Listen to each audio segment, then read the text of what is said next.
Cuando el tatuador y comerciante de antigüedades, Gregorio May, desapareció del pequeño pueblo de Bellevue, Iowa, en 2001, nadie realmente se dio cuenta, en parte porque era nuevo en el pueblo y los vecinos no lo conocían ni sabían cuál era su rutina. Con pocas pistas y sin información real sobre su desaparición, las autoridades se quedaron perplejas desde el principio de la investigación. Fue entonces cuando una investigadora civil llamada Elena Leach se involucró y ayudó a descubrir la verdad de lo que realmente sucedió años atrás.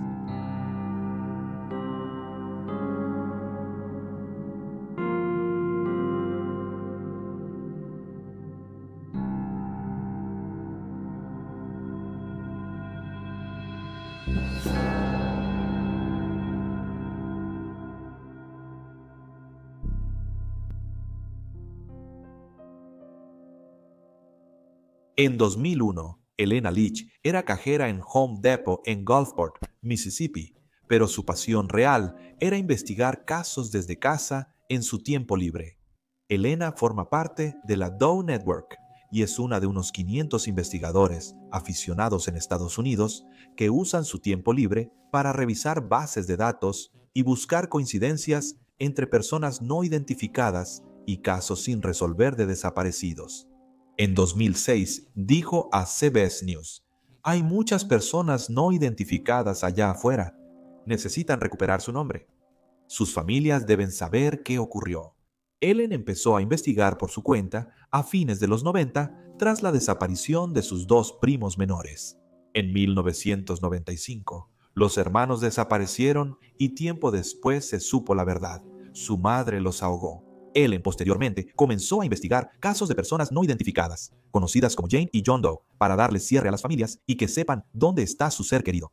Dicen que ella tiene muy buen ojo para comparar imágenes de reconstrucción con fotos de desaparecidos y suele notar similitudes en detalles como cejas, línea del cabello y perfil de nariz a barbilla.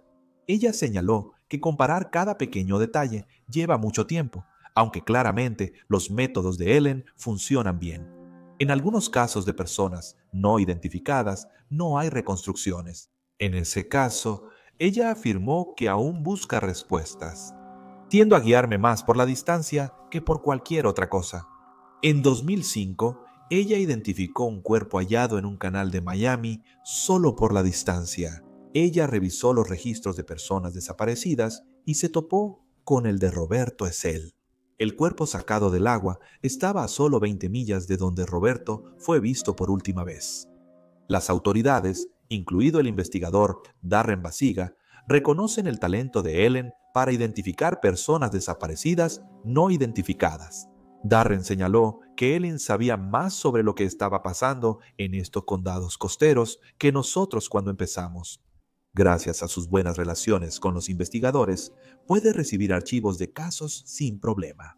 Darren dijo: "Ella siempre me manda correos y llama para que le consiga un caso, y me gusta hacerlo". Durante su entrevista con CBS News en 2006, Ellen trabajaba en el caso de una adolescente no identificada asesinada en 2003. Después de que la mataron, su cuerpo fue metido en una bolsa de basura, luego en una bolsa de lona y arrojado detrás de un restaurante. Hallaron un trapo en su garganta al recuperar el cuerpo, 10 días después. Jane Doe fue luego identificada ese año como Yesenia Bequera, de 16 años. Era originaria de México y vivía con un amigo de la familia en Castro Valley, California, cuando fue asesinada. El único sospechoso en su caso es ese mismo amigo de la familia, Miguel Castañeda, quien huyó de Estados Unidos después de su muerte. Hasta 2017, él se ocultaba en México con ayuda de su familia. Castañeda trabajaba en el restaurante donde se encontró su cuerpo. Aunque el asesinato de Yesenia era un caso en proceso, en 2006 hubo un caso que Ellen recientemente tuvo el placer de ver resuelto, en parte gracias a su arduo trabajo. El de Gregorio May, 55 años. Gregorio era un tatuador que pasó más de 2 décadas manejando su propia tienda en Lake Geneva, Wisconsin, pero a finales del año 2000 decidió dejar atrás todo lo que conocía y se mudó al pequeño pueblo de Bellevue, Iowa, que contaba con poco más de 2.300 habitantes. En su tiempo libre, Gregorio coleccionaba y vendía antigüedades. Tenía buen ojo para artefactos de la Guerra Civil y disfrutaba buscar piezas del siglo XIX en tiendas de antigüedades y mercados de pulgas, llevándolas a casa y guardándolas en una maleta desgastada para ocultar su valor en caso de robo. Cuando a Elena le preguntaron por qué estaba interesada en el caso, le dijo a CBS News: parecía alguien decente, alguien a quien quería intentar encontrar. A Gregorio se le vio por última vez a inicios de 2001, aunque sus hijos, Don y Shannon, y su exesposa vivían en California. Él siempre mantenía el contacto. Donaldo recordó: siempre fuimos una familia unida, aunque estuvimos lejos. La cercanía les hizo notar que algo iba mal al pasar las semanas sin noticias de Gregorio. Al principio, no saber de él unos días en enero no parecía grave, pues a sus 55 años solía salir del estado en busca de antigüedades. También había mencionado la idea de mudarse a Florida, y sus hijos se preguntaban si tal vez había salido de la ciudad para visitar una propiedad. Pero a medida que los días se convirtieron en semanas, se dieron cuenta de que algo andaba mal. Don declaró a los medios: mientras más buscábamos comunicarnos, más notábamos que nadie sabía de él y simplemente no aparecía. Luego, los hijos de Greg notaron que la casa de su padre estaba vacía y su teléfono desconectado. Alarmados, contactaron a la policía de Bellevue, que inició una investigación por su desaparición. No fue fácil, ya que el hombre de 55 años era nuevo en la ciudad y la mayoría no lo conocía ni sabía su rutina. Ni siquiera se habían dado cuenta de que había desaparecido. Una pista finalmente surgiría unos meses después, en marzo, cuando su vehículo fue localizado a 141 millas de Bellevue en un estacionamiento en Illinois. Su cartera había sido abandonada dentro. Semanas después, el caso de Greg se volvió más extraño cuando Don recibió una llamada de un amigo de su papá que le contó algo raro. El amigo había recibido un catálogo de una casa de subastas y dentro de él había varias de las antigüedades de su papá: espadas confederadas y uniformes de la Guerra Civil, valuados en más de $70,000, se vendieron en una casa de subastas en Illinois. Días después, se descubrió que varios documentos del siglo XIX, descritos como cartas escritas a un miembro de la banda de Jesse James, fueron donados a varios museos de Missouri.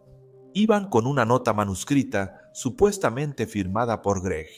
Aunque el personal del museo estaba complacido con las donaciones, los amigos notaron que Greg nunca donaría artículos tan únicos, y esto, a su vez, despertó sus sospechas sobre la situación. Al enterarse de esto, la policía de Bellevue incautó las antigüedades como evidencia. A pesar de las rarezas en el caso, sin embargo, eran reacios a llamar homicidio al caso en ese momento, aunque señalaron que al menos tenían alguna posible evidencia de juego sucio. Mientras avanzaba la investigación, más testigos se presentaron. Greg era visto regularmente con un amigo suyo, Douglas Moose de Bruin, a quien un periodista del Los Angeles Times describió como un exconvicto corpulento, tatuado desde los brazos hasta los muslos. Al llegar a Bellevue, ambos compartieron una propiedad en renta y trabajaron como tatuadores en un estudio al otro lado del río, en Illinois. La pareja a menudo pasaba las noches juntos después, tomando cervezas junto a una mesa de billar en un bar de Bellevue, mientras que por las mañanas solían desayunar juntos en el Frontier Café. El personal describía a Greg como educado y amable, pero algo reservado, mientras que De Bruin era el amigo ruidoso que solía bromear y burlarse. Según se informa, ellos se mantenían al margen.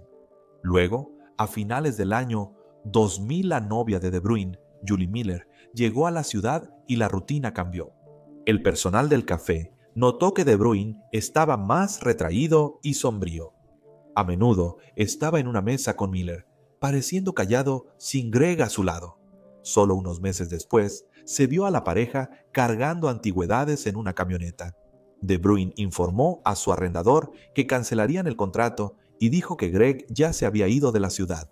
Luego, él y Julie subieron a la camioneta y se fueron.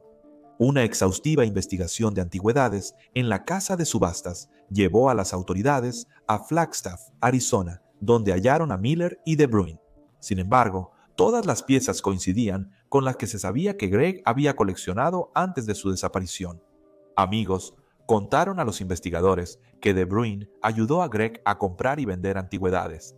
Su hija Shannon declaró: «Yo lo conocía como un parásito en el lugar de trabajo de mi papá y simplemente parecía idolatrar a mi padre».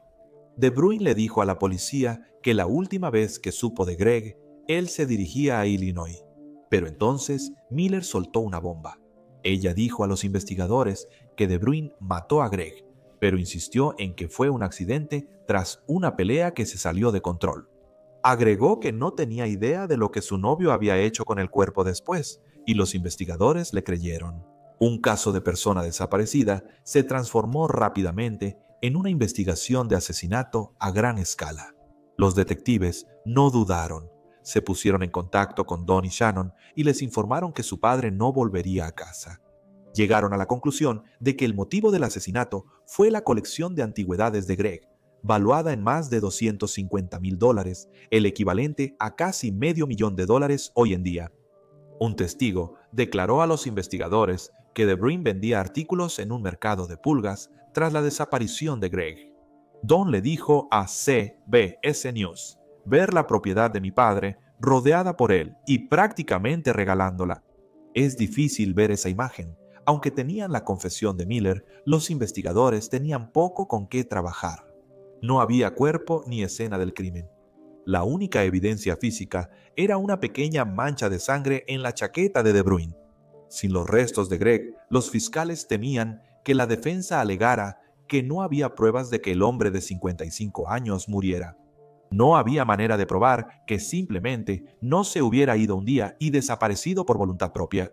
Don y Shannon querían que el asesino de su padre enfrentara la justicia, por lo que viajaron a Iowa a buscar sus restos, pusieron volantes en Bellevue y ofrecieron $15,000 de recompensa por información sobre el cuerpo de Greg. Don recordó: «Necesitábamos sentir que hacíamos todo lo posible». Pero lo que no sabían era que a 400 millas de distancia en Kearney, Mississippi, ya se había encontrado un cuerpo. Un cráneo fue dejado en una parada de camiones, incrustado en un bloque de concreto.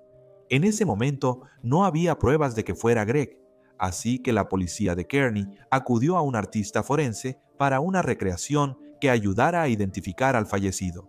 El artista Frank Bender, de Filadelfia, fue llamado para la tarea. Era veterano en el trabajo, pues colaboró con las fuerzas del orden en más de 40 casos. Dijo a los reporteros que el dueño del cráneo era de mediana edad, algo pasado de peso y calvo. «Solo seguí mi presentimiento y sentí que al final me identificarían». Una vez que la recreación estuvo terminada, se compartió en línea, pero la policía de Kearney no estaba más cerca de identificarlo, mientras que los de Bellevue no estaban más cerca de condenar a De Bruyn. Una noche de 2005, mientras revisaba archivos de personas desaparecidas, la investigadora aficionada Ellen Leach se topó con la fotografía de Greg May. Ella buscaba una coincidencia para el cráneo hallado en la parada de camiones y creyó que la recreación de Frank Bender se parecía mucho a la foto de Greg. En ese momento, ella no sabía que acababa de poner la última pieza del rompecabezas en su lugar. Tras contactar a las autoridades, Ellen logró que el cráneo fuera identificado como el de Greg mediante registros dentales. Don y Shannon estaban felices de hallar a su padre, pero aunque la fiscalía tenía pruebas del asesinato, buscaban que el caso fuera irrefutable.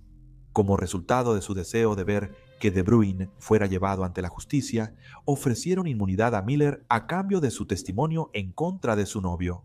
Don dijo a los reporteros: «Los fiscales creen que debieron hacer un trato con el diablo, por así decirlo, para enjuiciar a De Bruyn». Miller finalmente confesó todo después de que se hizo el trato. Ella dijo que De Bruyn estranguló a Greg hasta matarlo y que ambos desmembraron el cuerpo y esparcieron los restos por 400 millas del medio oeste de Estados Unidos. Ella proporcionó suficiente información para que Don y Shannon pudieran encontrar más restos de su padre con la ayuda de voluntarios.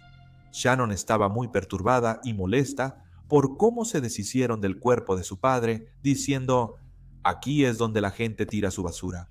Mi padre no era basura, era un ser humano. Parte de esto me hace enojar mucho, y todavía estoy enojado hoy, porque sé que hay restos aquí afuera que nunca serán encontrados». El jurado tardó solo 1 hora en declarar culpable a De Bruyne. Los hijos de Greg, aunque aliviados por el veredicto, están consternados porque Miller recibió inmunidad, pues creen que sabía del plan de Bruyne y no evitó que matara a su padre. Don declaró: «No voy a detenerme, no voy a olvidar, no me voy a ir. No me importa lo que diga el sistema legal ahora sobre no procesarte. Te procesarán en algún momento. Cuenta con ello». Julie Miller recibió 3 años en una prisión federal en 2004 después de ser condenada por transportar bienes robados a través de las fronteras estatales. Se sabe poco sobre su vida después de la prisión, pero un informe de 2005 señaló que se había casado y estaba viviendo en Wisconsin. De Bruyne recibió cadena perpetua sin libertad condicional y 10 años adicionales por robo en primer grado. Cumplió una condena federal por un cargo de armas. Está encarcelado en la Penitenciaría Estatal de Iowa en Fort Madison. Shannon y Don entregaron la recompensa de $15,000 que habían ofrecido por información que llevara a los restos de su padre a la investigadora que ayudó a resolver el caso, Ellen Leach. Y ahí tienes los hechos. Deja tu comentario y opinión abajo y no olvides dar like y suscribirte para apoyar al canal. Gracias por ver. Mantente alerta, mantente seguro y nos vemos la próxima vez.